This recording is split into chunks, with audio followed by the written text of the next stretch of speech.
On this month's market update, the National Association of Realtors have released July sales figures. We'll talk about current inventory conditions and what that means for prices and the current market dynamics. We're seeing signs of rising inflation and a weakening in the labor markets. Should buyers be spooked, or is this a potential opportunity? Find out today. We'll tie all that together with a discussion of Fed policy and potential path of mortgage rates for the rest of the year. All this and more in this month's market update.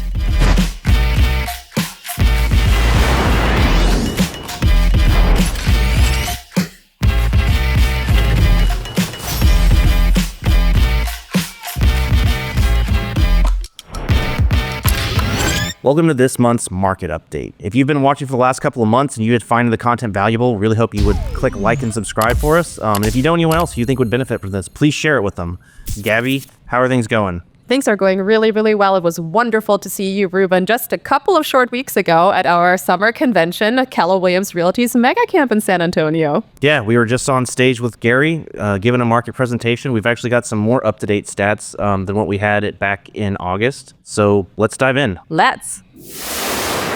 NAR numbers came out. July was another fairly sluggish month. Sales were up about 2% from June, but year over year, we're only up about 1%. Inventory again was up. We're up about 15% year over year, about 4.6 months of supply. That came down. This month's supply came down a little bit because the pace of sales picked up, right? But when you look at the number of total listings on the market, that's still up 15% year over year, and it was actually up a little bit from the prior month. Maybe some of the more interesting news in the NAR figures was happening with prices. So we saw a relatively flat price year over year. It was only up about 0.2%. And when you look at it regionally, we saw a lot of variation. About half the country we saw go backwards in price year over year in July, and half the country was up, with particularly the Northeast being up the most. Right. And having looked at the different territories just a couple of months ago, it's been interesting to see that the West Coast really hasn't had that trend. They're the ones who have been really stale when it comes to those types of adjustments. Yeah, so, when you look at the numbers, the West Coast actually saw negative prices, right? They're down 1.4%. They saw the biggest dip year over year. The South also negative, but a little bit less, so about 0.6%. And that's a pattern that we've been seeing over the last couple of months pretty consistently, right?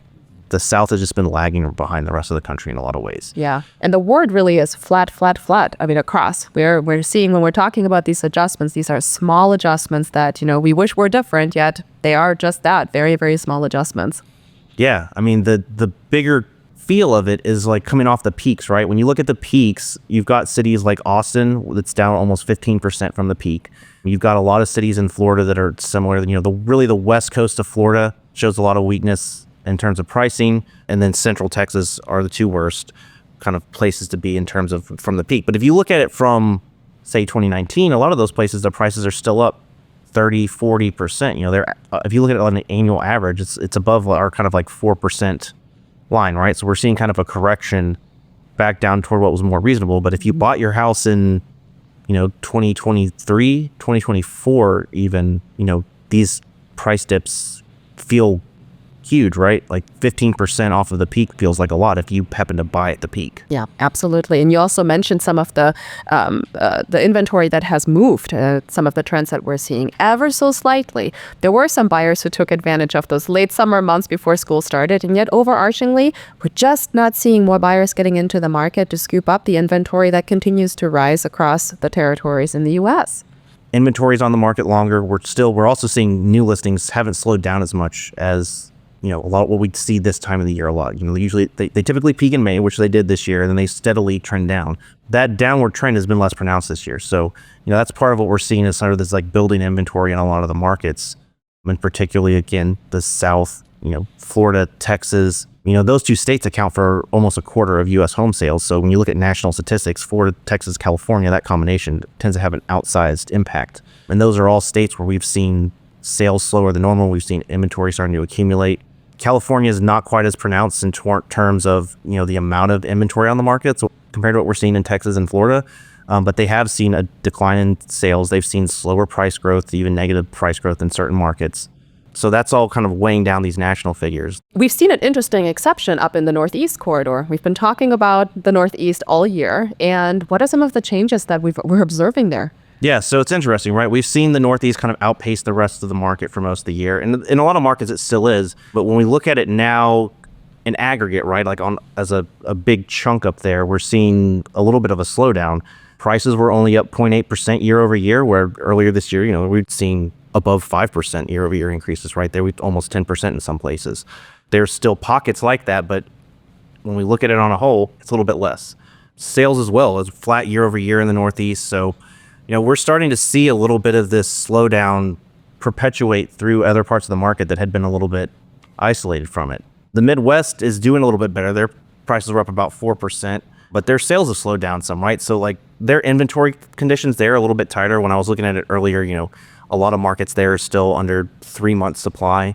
The Northeast is still really in that ballpark too. So things have slowed down a bit, but their supply is still very limited versus when you look at the South, places like, Texas, you're seeing around 5 months of supply. Florida's in the high 4s. California, I believe, was in the high 3s. And then in other parts of the West, you look at the kind of, we call the Mountain West, right? So Colorado, Idaho, Montana, we've seen more weakness where they've been trending up into the 4s in terms of month supply as well. So, there's a lot of different dynamics playing out, but it's increasingly starting to look like the country's going to kind of gel a little bit in terms of this sort of like increasing inventory, relatively sluggish pace of home sales. Affordability is a challenge across the board. We really saw it first in the markets that saw the biggest booms right during the pandemic period. We still, the Rocky Mountain markets we know boomed during that period. Austin boomed during that period. Florida boomed during that period. So they kind of were the first to see it. And now we're starting to at least see the first signs, right, that other parts of the country may be starting to slow down a little bit compared to where they were in terms of building inventory on the market. Well, let's touch base on some of the other economic factors that may be contributing to the sluggishness. Let's talk about the labor market adjustments that we are starting to see, as well as inflation and what has been happening recently. Yeah, so, it's made the news. There was a big downward revisement in a bunch of the employment figures that had come out this year. We were really only averaging around 30,000-ish jobs per month for the last really quarter. That's a little concerning, right? We came down from averaging in the close to 150,000 jobs a month to down to like 30,000 jobs per month. I think in July, we added about 70,000. It's been getting a lot of attention, a lot of political maneuvering around it. But in the end, what it shows is that it's one more factor showing a little bit of weakness in the economy. When we were on stage at Mega Camp, we talked a little bit about job openings versus unemployed people. Those two things have come back in line.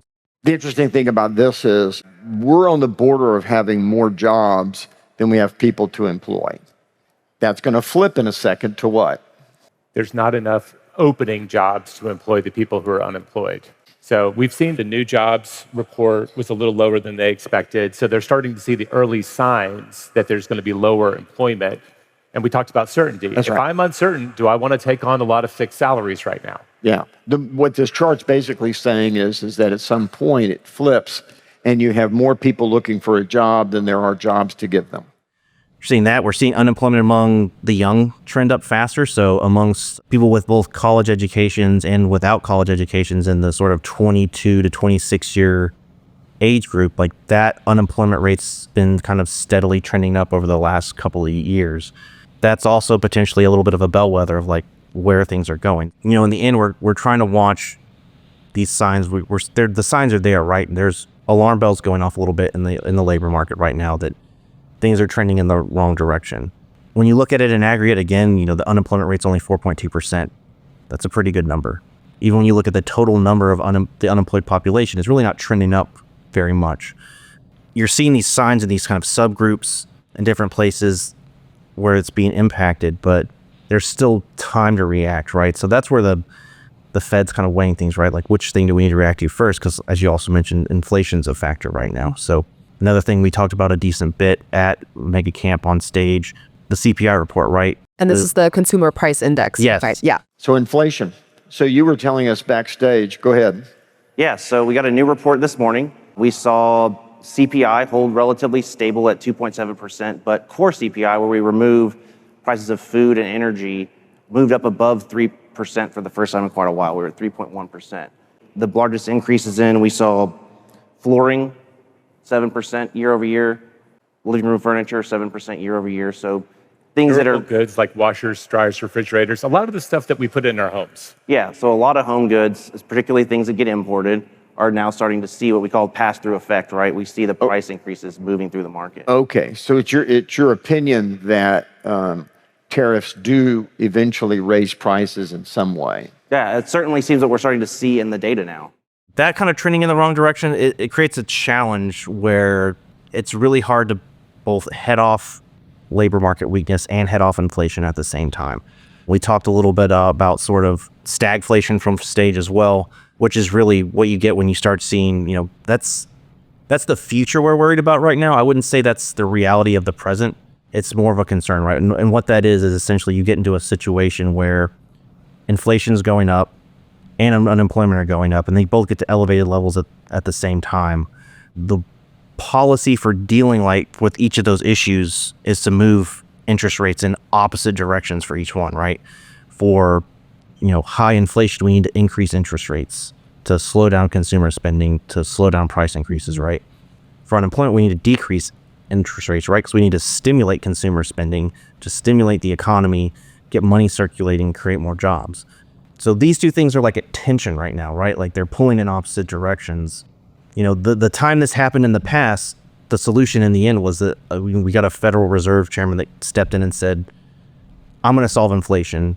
Employment will eventually take care of itself. So if we end up at higher unemployment, so be it. And he jacked rates up. We saw interest rates that were 18, 19% at that time period, right? We'll kind of see how that plays out. We're not there yet, but that's like the fear at the Fed right now. That's what's keeping them rates paused, right? They don't want to end up in that situation. So if they can keep inflation tamped down longer and with unemployment still in a relatively good place, they feel like they can kind of push it off and wait, right? So they're trying to, measure and trying to figure out which of these two problems is worse right now and which one's going to be worse if I don't deal with it sooner in the future. So frankly, I don't envy their position. That's a really hard spot to be in to try to figure those things out. They've got a lot of data to work with, but the business of predicting the future is not a good business to be in. And yet the challenge continues to be that there's this air of uncertainty that is being felt, and it is having the impact in real estate. If folks are uncertain about the futures of their job or whether or not they would be able to make a transition into a new job with new income, then one might rather just save the money for now, right? Build that safety buffer, because we also know that, the average American doesn't have much of it right now, and simply not move. Yeah, so that's the fear, right? At least in our industry, that there's all these buyers that are just going to start leaving the market. But we're seeing different things in different spaces, right? We were talking earlier, in the investor markets and markets where buyers have larger cash to put down, there's a lot of opportunity right now out there, right? We're seeing more listings on the market, more choices. Tell us a little bit about that, because I know you've been working personally with some investors, seeing some interesting things like rates that builders can do.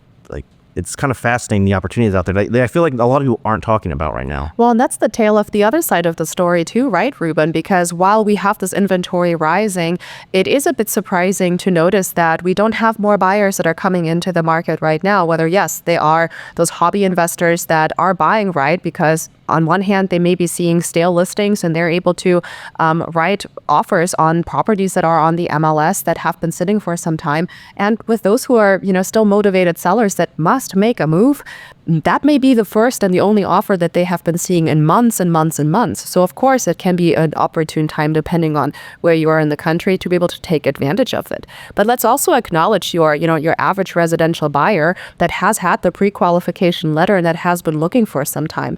With inventory continuing to rise, for some buyers, it's a wonderful time to move up or to trade their existing home in for a new one.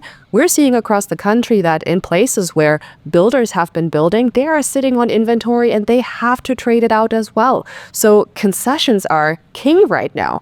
And some of the recent stories from here in Texas or in Florida, where those large builder accounts exist, we are seeing concessions that we haven't seen in many, many years, where closing cost assistance is being provided. Incredible credits if you're purchasing new construction. Incredible ways for renters to break their leases and for the home builders to pay for them. And it comes down to being able to clearly communicate your time frame and your motivation with your real estate professionals right now, because the opportunities are out there. One of the real life stories that I just heard from one of my coaching clients last week was that they were able to help an investor acquire several new construction properties at a steal at interest rates that the builders are begging them to take so that they're removing the inventory off their books before the end of the year. That, in addition to what we discussed on last month's podcast episode about bonus depreciation being in full effect again, this is an opportunistic time for more than just the hobby investors that may want to, scoop up 1, 2, or 10 properties. It may be a perfect time for someone to make that first acquisition as a first rental property, or for a traditional buyer to go to some of those strategic conversations of sellers who have been sitting on the market that may need to be educated on concessions that they should be offering, that they may not be offering yet because it's not listed on the MLS, and to be able to get into a property before the end of the year at frankly prices or with no closing costs, unlike what we've seen the last few years.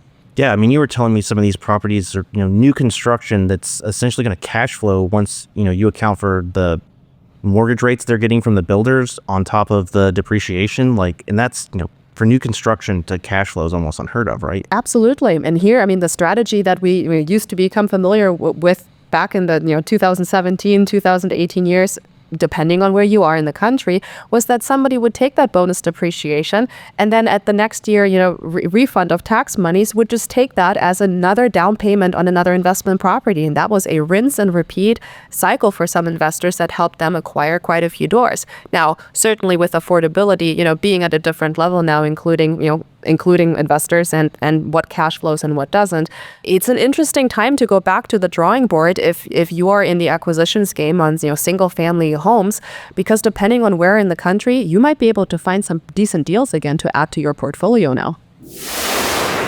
So mortgage rates, we already talked a little bit about Fed policy, about the things that are creating this tension. So let's talk about, I guess, a little bit of what might actually happen. The next Fed meeting's in September. Probably not long after you guys are watching this, I think a couple of weeks. Mm-hmm.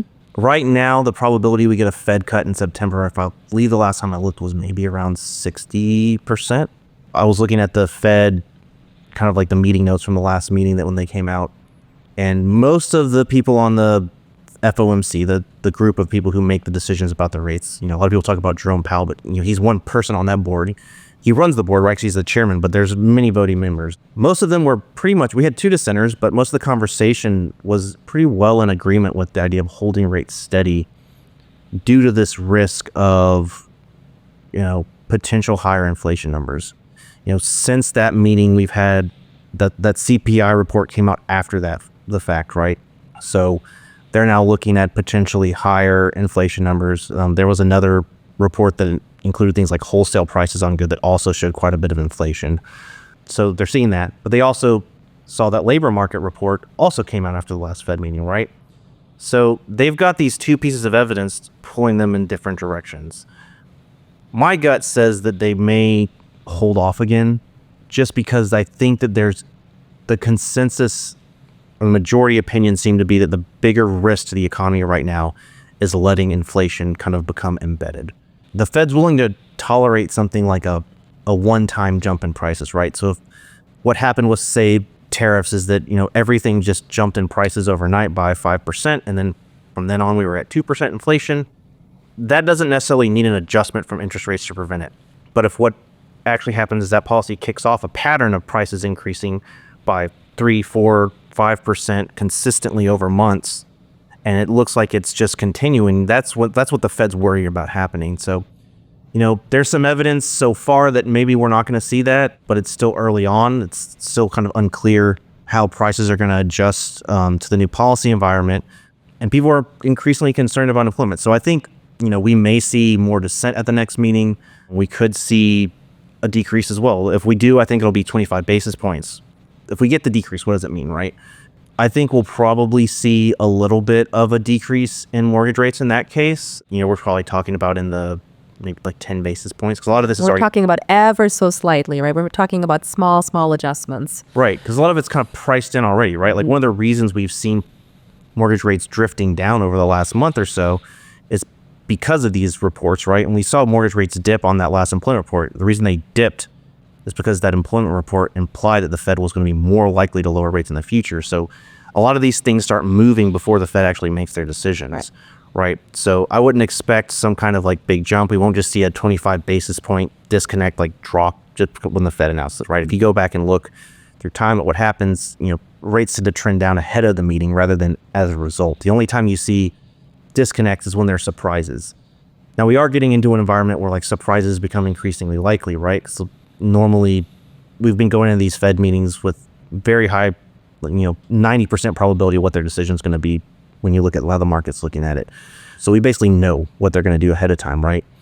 These next couple of meetings, it's a little less clear. We've had dissent for the first time on the board in quite a while. There's a lot of political pressure building, and there's a lot more evidence starting to build that it may be necessary to start lowering rates again.